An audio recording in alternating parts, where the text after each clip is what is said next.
1995 жылдың көктемінде өзім қоймай сұранып жүріп әскерге кеттім. Семейге противовоздушный оборонаға түстім. Келе салып моншаға кіргізді. Моншадан шыққаннан кейін киім берді, 2 тал орамал береді. Мына төсегің, мына тумбочкаң. Біреумен бет сүртесің, біреумен аяғың сүртесің. Келіп киініп алып, орамал төсей салып, намазымды оқып алайын деп, намаз оқып жатсам,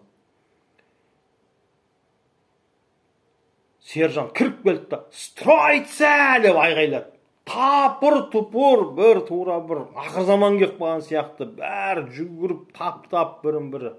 Жаңадан келген 50 солдат тапырлап жатыр арт жағымда. Стройға тұрып жатыр. Мен намазымды оқып тұра бердім. Бір кезде бір сержант боқтап, айғай салды.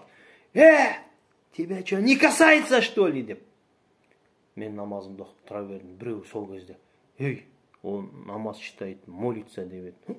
Аузын жаба қалды. Бітті. Мен үшін әскер бітті. Сол 2 ракат намаз менің бүткіл әскердегі уақытымды шешіп тастады. Содан кейін мен қарамайтын болдым. 5 уақыт намазым өзінің уақытысында емін-еркін оқи беретін болдым. Сөйтіп бір намазды қаза қылмай, неше солдат менен намаз үйренді, неше офицер намаз үйренді. Сөйтіп әскердегі уақытымды өте пайдалы өткіздім. Алла тағала Құранда айтады ғой: «Мәйяттақиллаха яджаллаху махраджа» дейді.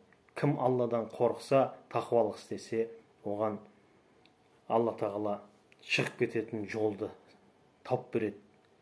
Алла тағала өзі реттеп қойды. 2 жыл әскерім осылай керемет өтіп кетті.